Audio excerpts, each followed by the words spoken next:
दुनिया के सबसे ताकतवर देशों की लिस्ट में भारतीय सेना का एक अलग ही रुतबा है। आज के इस एक्सप्लेनर में हम इसी ताकत को गहराई से समझेंगे और उन दावों तथा आंकड़ों पर नजर डालेंगे जो दुनिया की सबसे बड़ी आबादी के इस अभेद्य सुरक्षा कवच को बयां करते हैं। तो बिना किसी देरी के चलिए शुरू करते हैं। इस नंबर पर गौर करना बहुत जरूरी है। 140 करोड़। भारत सिर्फ नक्शे पर खींची गई कोई लकीर नहीं है, बल्कि ये 140 करोड़ लोगों की एक बहुत बड़ी सामूहिक ताकत है। ये सैन्य बल ही हैं जो इतनी बड़ी जनसंख्या को एक सुरक्षित और बेखौफ जीवन जीने का भरोसा देते हैं। आज के हमारे इस एक्सप्लेनर के मुख्य बिंदु इस प्रकार हैं।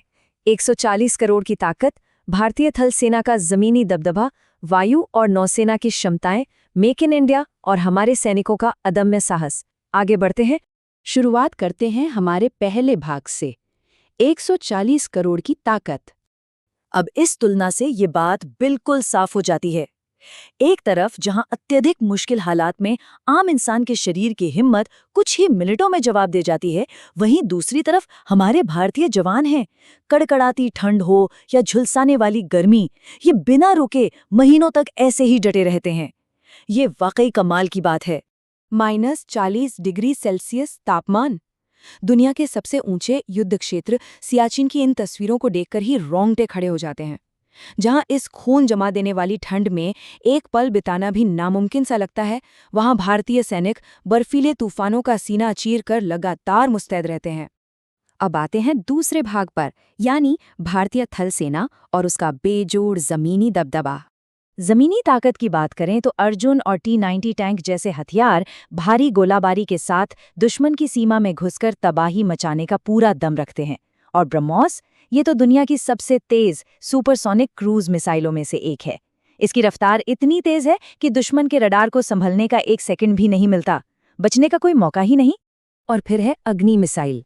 ये सिस्टम हजारों किलोमीटर दूर बैठे टारगेट को भी बिल्कुल अचूक निशाना बना सकता है। मतलब इस डिफेंस ढांचे की पहुंच को कम आंकना किसी भी दुश्मन की सबसे बड़ी भूल साबित हो सकती है। चलिए अब तीसरे हिस्से की तरफ बढ़ते हैं, वायु और नौसेना का असीम पराक्रम। इन विजुअल्स में आसमान और समंदर दोनों का दबदबा साफ देखा जा सकता है।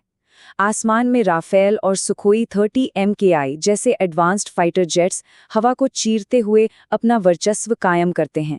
वहीं दूसरी तरफ समंदर की अथाह गहराइयों में विशाल युद्धपोत और स्टील्थ पनडुब्बियां खामोशी से हर एक हरकत पर पैनी नजर रखती हैं, बिल्कुल किसी साइलेंट गार्डियन की तरह। हमारा चौथा बिंदु है मेक इन इंडिया, जो आत्मनिर्भर रक्षा तकनीक की एक शानदार कहानी है। इस तस्वीर में जो विशालकाय ढांचा है वो है INS विक्रांत। ये रक्षा क्षेत्र में आत्मनिर्भरता का सबसे बड़ा और जीता जागता सबूत है। ये पूरी तरह से स्वदेशी तकनीक से बना एक अभेद्य तैरता हुआ शहर है, जो दिखाता है कि भारत अब सिर्फ हथियार खरीदने वाला देश नहीं रहा, बल्कि आधुनिक रक्षा प्रणालियां खुद बना भी रहा है। और अब बात करते हैं पांचवें और सबसे अहम भाग की, हमारे सैनिकों का अदम्य मानवीय साहस।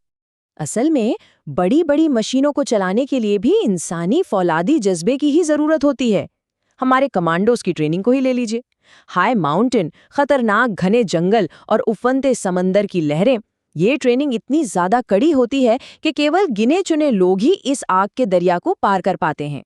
ये तस्वीरें एक बहुत ही इमोशनल कॉन्ट्रास्ट पेश करती हैं। एक तरफ पूरा देश सुरक्षित रहकर खुशियों के साथ त्योहार मना रहा होता है, और ठीक उसी वक्त मीलों दूर हमारे सैनिक अपने परिवारों से अलग दुर्गम सीमाओं पर दिन रात तैनात रहते हैं, ताकि पूरा देश चैन की नींद सो सके। ये बहुत बड़ा बलिदान है। और यही बात हमें इस विचार तक लाती है, एक सैनिक सिर्फ नौकरी नहीं करता, वो अपने देश के लिए जीता है। बिल्कुल सही बात है। ये भावना सेना को महज एक प्रोफेशन से कहीं ऊपर उठाकर एक सर्वोच्च कर्तव्य में बदल देती है। तो जब थल सेना, नौसेना और वायुसेना एक साथ मिलकर पूरे तालमेल के साथ काम करती हैं, तो ये एकजुटता एक महाशक्ति का निर्माण करती है। वैसे तो ऐतिहासिक तौर पर भारत ने हमेशा शांति को ही प्राथमिकता दी है, लेकिन अगर कोई बाहरी खतरा सामने आए तो ये सम्मिलित ताकत उसी की भाषा में करारा जवाब देने के लिए पूरी तरह तैयार है।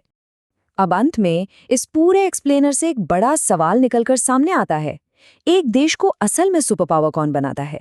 उसके अत्याधुनिक और विनाशकारी हथियार, या फिर उन हथियारों को थामने वाले अदम्य साहसी लोग?